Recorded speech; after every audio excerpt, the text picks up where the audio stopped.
23, I was responsible for taking her life. Never did I think when I was in the 5th, 6th, 7th, 8th grade that at 23 I'd be responsible for taking the life of somebody. It was a Friday night, 2009, July 17th.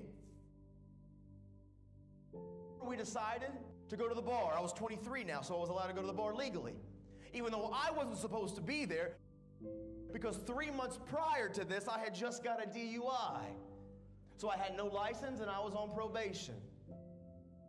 My buddies, we were all going to the bar, and they said, Nathan, are you driving? And I said, oh, no, absolutely not. I don't have a license. I'm on probation. I'm not even supposed to be doing it. So I had drank and consumed a half a fifth of whiskey and 13 shots of tequila. I was drunk. A girl named Priscilla Owens, who had just moved from Alabama. She had 3 weeks previous moved up to Indiana to Marion. She was from there when she was a kid. She was a little older than all of us. Priscilla shows up, and she was going to be my designated driver. She was the one that was supposed to take me to start the fire. She comes to get me. My friend Mike says, Nathan, you're not driving, right? I said, oh, no. Man, I'm drunk.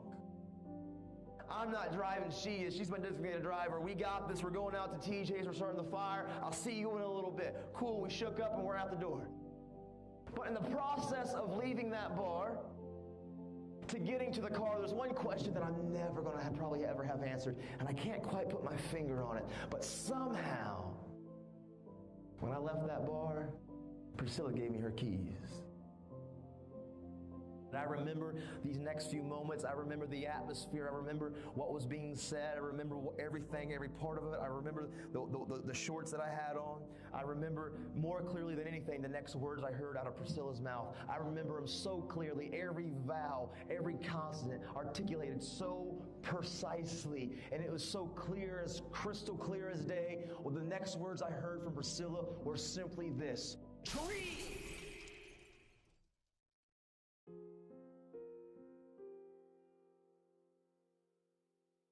And I woke up in a hospital bed. The paramedics report, it said this. It said when they arrived on scene that there was only one person in the vehicle, me. And that I hit the tree going anywhere from 60 to 63 miles an hour. There was no brakes. I didn't even try to stop. And when I hit that tree, that case of beer bottles that was behind her catapulted forward at impact. And that woman named Priscilla, who didn't have her seatbelt on, catapulted forward at impact. And that thing called the windshield in your car, and that case of beer bottles met with Priscilla in between. And she slid down to the floorboard, and her neck rested on the middle console. So I stayed up all night that night. And you know what? The paper had read 2 lifeline in a serious accident. Took her to Parkview Hospital. Nobody would tell me if she was alive, if she was dead. I had no idea, but I knew the paper said something that morning, and if she was alive or if she passed away, the paper would probably say something the next morning. The paper man shows up at like 4 a.m. He comes driving by. Everything slows down like a movie. He rolls the window, he throws the paper, it hits, boom. I jump up, grab it, I rip open the rubber band, I roll it open, and there's the headline. Crash victim dies. At 23, I was responsible for taking her life. Never did I think when I was in the 5th, 6th, 7th, 8th grade that at 23 I'd be responsible for taking the life of somebody. What happened though is the family wanted me to contact them right after that, and I called, and what do you say to that? You know, what do you say? I'm sorry? But I called, and the family said, Nathan, well, listen, Priscilla was sober. It was her vehicle. We can't put all the blame on you, which I didn't agree with. I was solely to blame. I was the driver. I don't care how drunk I was. It was my fault. But they said, listen, there's no reason for two families to be destroyed. We want you to know that we love you, even though we don't know you. We forgive you, even though we don't know you. But do us a favor. Just try to make the world a better place. Try to don't let Priscilla die for nothing. Just make a difference.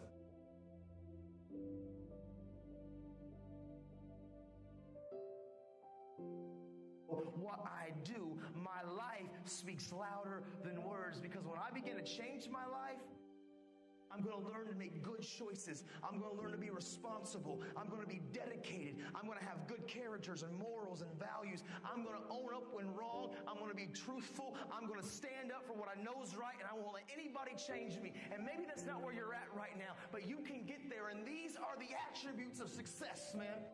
If you want something in life, you got to be willing to do what nobody else has done. If you keep doing the same thing you've always done, it's the definition of insanity. If you want to change, you're going to have to be willing to change. Good choices will always have good results. And I was making a lot of bad choices and a lot of bad decisions.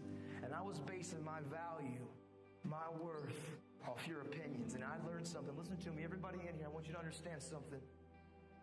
Your value is never based off any of the opinions of anybody in this room. Who cares what anybody thinks or says about you? They are not your merit system. They are not your system of worth. You are who you say you are by your actions. But the choices and the decisions that we make have consequences, good or bad. And when I went to prison, at 23, listen, I came from a broken family. I had been labeled and unmarked and identified. I had battled hurts and pains and wounds. I had suicidal thoughts, and I had battled self-harming. Drugs and alcohol had consumed me. I had lost all dreams and goals. I felt like I had made too many mistakes to change. Listen, I felt like I had every reason to say, you know what, life is too tough, and I quit. I live with these three principles, and I promise you, man, they will change everything about who you are. Hard work works, make good choices, good things happen, and value people. I decided 10 years ago, literally, when this all happened, and I went to prison, I was like, you know what? I want to make this promise. I want to keep it to this family. I come from a lot of brokenness. I don't know where to start, but what I do know is the importance of the choices that I make. And so literally, I wrote the word, change the world, and I slapped it on my little prison cell window, and every single day I woke up and I realized, make good choices, great things happen. Aim small, miss small. Make good choices, great things happen. You see, every choice that I can make, listen, I can't control what you think about me. I can't control your opinion of me. I can't control what you say about me, but I control how I react, respond, and what I do with my life. I'm in control of my life. I don't let external factors control me. I'm in control of my life. Because sometimes life can be tough. Life can be challenging. And sometimes the obstacles in front of you seem like they're too big, and it's easier just to lay down. But you know what I remembered? I remember when my dad used to look at me when a kid and said, listen, Nathan, life is never going to give you anything, but if you make it and if you build it, nobody can take it from you. Because hard work and tenacity and refusing to quit and chasing your dream, and you'll get there, I promise you. Maybe you don't hit the stars, but you'll land on the moon. You don't give up, and you go after it, and you stop caring about the opinions of people around you. Stop blaming everybody from your hurts. Take ownership of your life. Take off your mask. Don't feed the bear. Make good choices. Be a best friend. Encourage somebody. Be a voice of hope and inspiration. This is your moment.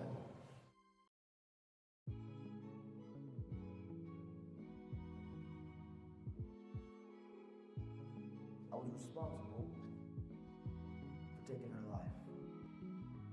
Was responsible for taking her life.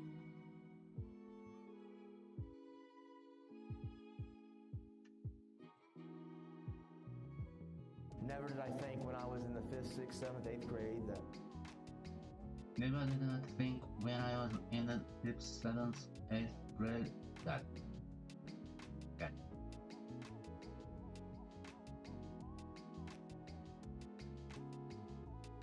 At 23, I'd be responsible for taking the life of somebody.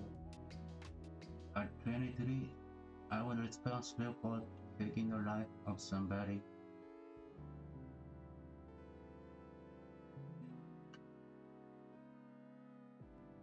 Because 3 months prior to this, I had just got a DUI. Because 3 months prior to this, I had just got a DUI.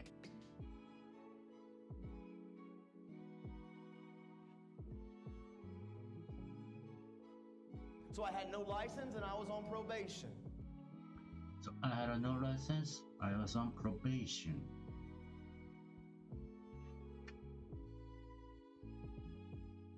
So I had drank and consumed a half a fifth of whiskey. So I had drank and consumed a half of fifth of whiskey.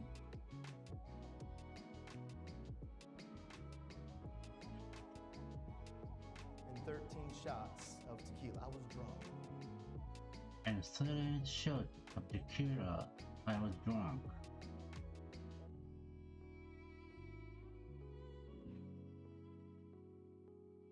And there's the headline. And there was a headline. What happened though is the family wanted me to contact them right after that. What happened though is the family wanted me to contact them right after that.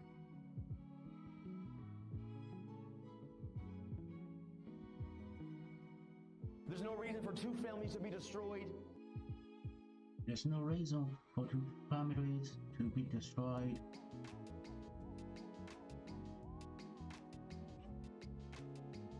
Try to don't let Priscilla die for nothing.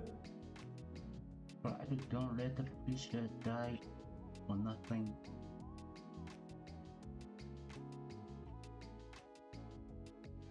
Your value is never based off any of the opinions of anybody in this room. Your value is never based on any of the opinions of anybody in this room.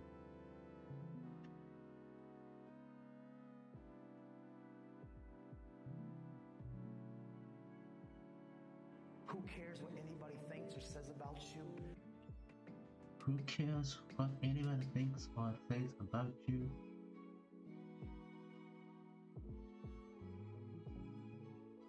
They will change everything about who you are. They will change everything about who you are.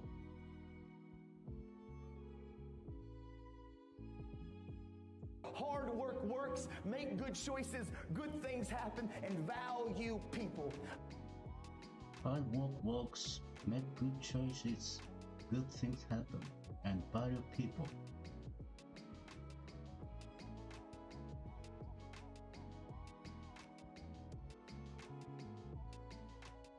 I'm in control of my life.